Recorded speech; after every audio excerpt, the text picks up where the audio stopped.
జిల్లా సెక్రటరీ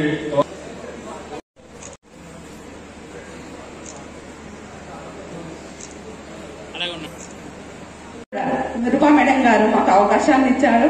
దాన్ని మేము వినియోగించుకోవడం జరిగింది. అలాగే పెద్దలందరికీ కూడా మరియు అధ్యక్షుడు శ్రీ కుమార్ మురళి గారు ఈరోజు మన యాదాద్రి భువనగిరి జిల్లాకు వచ్చిన సందర్భంగా ఈ సమావేశానికి ముఖ్య అతిథి వచ్చినందుకు వారిని నమస్కరిస్తూ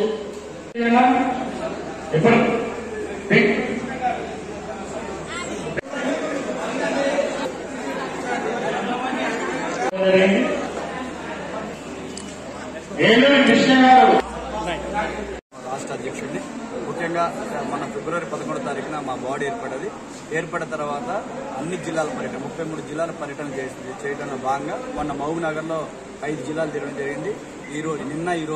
నిన్న నల్గొండ, అదేవిధంగా జనగాం తిరిగాం. అదేవిధంగా ఈరోజు మా భద్రాద్రి యాదాద్రి భువనగిరి, అదేవిధంగా మహబూబాద్ జిల్లా తిరుగుతున్నాం.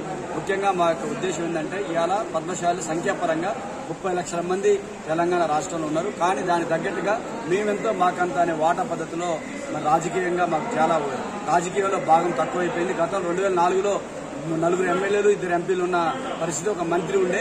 కానీ ఈ 20 సంవత్సరాల్లో మాకు ప్రాధాన్యత తగ్గిపోయింది. కాబట్టి రాజకీయంగా మేము ఎదగాలని, రాజకీయంగా చైతన్యం రావడం కోసమే ఇలా 33 జిల్లాలు తిరిగి రేపు రాబోయే లోకల్ బాడీ ఎలక్షన్లో అది సర్పంచ్ గానీ, ఎంపీటీసీ, జడ్పీటీసీ, కార్పొరేషన్, అదేవిధంగా కౌన్సిలర్ ఏ ఎలక్షన్ వచ్చినా సరే మా వాళ్ళందరూ నిలబెట్టాలని చెప్పేసి మేము ఆ ఉద్దేశంతో ఇలా తిరిగి అవేర్నెస్ తీసుకొస్తున్నాం. ప్రభుత్వం కూడా గుర్తించాలి, ఎందుకంటే కులగణన కూడా చేస్తుంది. కులగణన భాగంగా మరి బీసీలలో అత్యధిక జనాభా కలిగిన పద్మశాలిలకి కార్పొరేషన్ గానీ, ఎమ్మెల్సీ గానీ, ఎంపీ గానీ ఏదైతే అన్ని కూడా పదవులన్నింటినీ కూడా మాకు పద్మశాలి కులాన్ని కేటాయించాలని చెప్పేసి ముఖ్యమంత్రి రేవంత్ రెడ్డి గారిని కోరుతున్నాం. రాబోయే జిల్లాలో అద్భుతమైన రాజకీయ శక్తిగా ఎదగాలనే మా తాపత్రంలో భాగంగా అన్ని జిల్లాల పర్యటన తిరుగుతున్నాం. అపూర్వ స్పందన మాకు లభిస్తుంది. మా పద్మశాలి అందరూ కూడా ఐక్యతగా ఉన్నారు. చేనేత సంబంధించి, అదేవిధంగా మరి పౌరులకు సంబంధించిన కూడా సమస్యలన్నిటి కూడా మా దృష్టికి తీసుకొస్తే మా మంత్రులు తుమ్మనాశ్వరరావు గారి ఆధ్వర్యంలో ఇప్పటికీ చాలా సమస్యలు తీర్చినాం. IHT కాలేజీ కూడా మరి పోచంపల్లిలో పెడుతున్నాం. అదేవిధంగా చేనేత గురుకుల పాఠశాల కూడా అడిగి ఉన్నాం. అదేవిధంగా మొన్ననే మరి నేతన్న బీమా ఏదైతే ఉన్నదో వాళ్ళందరికీ కూడా 6 కోట్ల రూపాయలని కూడా LIC వారికి చెక్ అందించడం జరిగింది. మరి పేమెంట్ కానీ, ప్రొక్యూర్మెంట్ కానీ, అదేవిధంగా యార్న్ సబ్సిడీ కానీ, పావుల వడ్డీ కానీ ఇవన్నీ కూడా, అదేవిధంగా రుణమాఫీ కూడా ఒకటి అడిగాం. అది కూడా మా మంత్రి గారి దృష్టికి తీసుకెళ్లాం. ముఖ్యమంత్రి గారితో మాట్లాడి అది కూడా రుణమాఫీ కూడా, చేనేత రుణమాఫీ కూడా చేస్తామని చెప్పారు. ముఖ్యమైనది థ్రిఫ్ట్ ఫండ్కి 92 కోట్ల మరి చెల్లించాల్సి ఉంది మన ప్రభుత్వం నుంచి. దాన్ని కూడా ముఖ్యమంత్రి గారి దృష్టికి తీసుకెళ్లారు మా మంత్రి గారు తుమ్మనాశ్వర గారు. అతి త్వరలో కూడా 30,000 మందితోటి LB నగర్ లో మీటింగ్ పెట్టి ఆ థ్రిఫ్ట్ ఫండ్ కూడా ఇవ్వడం జరుగుతుందని మేము భావిస్తున్నాం. కాబట్టి ఇవన్నీ కూడా సాధించుకునేదాకా నిరంతరం కూడా మన పద్మశాలి సమాజంలో మేము ప్రయాణం చేస్తూనే ఉంటాం. కాబట్టి మేము ప్రభుత్వాన్ని ఒకటే మా డిమాండ్, మా పద్మశాలికి పెద్దపీట రాజకీయాన్ని కోరుకుంటూ ఈ రోజు ఇక్కడ ఏదైతే మన యాదాద్రి భువనగిరి జిల్లాలో హాజరైన పద్మశాలి కుల బాంధవులకు, ముఖ్యంగా మా అధ్యక్షులు మరి ఏదైతే వర్కింగ్ ప్రెసిడెంట్ పద్మశాలి సంఘానికి చిక్కా వెంకటేశ్వర గారు ప్రత్యేక ధన్యవాదాలు. జై పద్మశాలి, జై మార్కండే.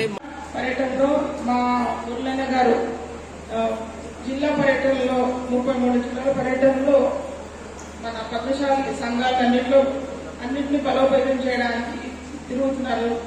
ఆ సందర్భంగా నేను కూడా ప్రతి జిల్లాలో ఉండాలి అనుకున్నాను. ఎందుకంటే మన మహిళల్ని ఎక్కువ మంది మన కుల సంఘాలు తీసుకురావాలనే ఒక ఉద్దేశంతో.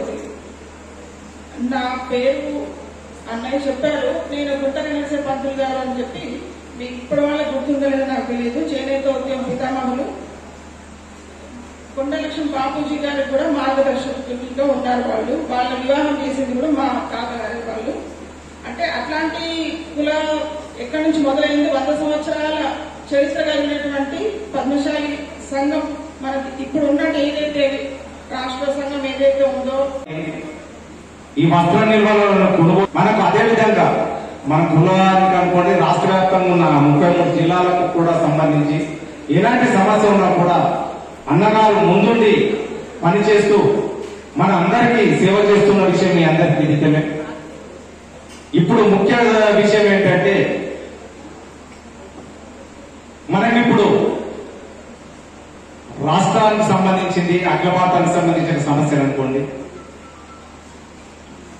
ఈ మధ్య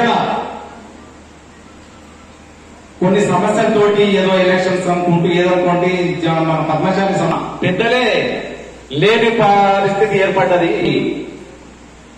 ఈ కుల సంఘాన్ని నిర్వీర్యం చేసే దిశగా గమనిస్తా ఉన్నారు. అలాంటిది జరగకుండా మన రాష్ట్ర అధ్యక్షులు కూడా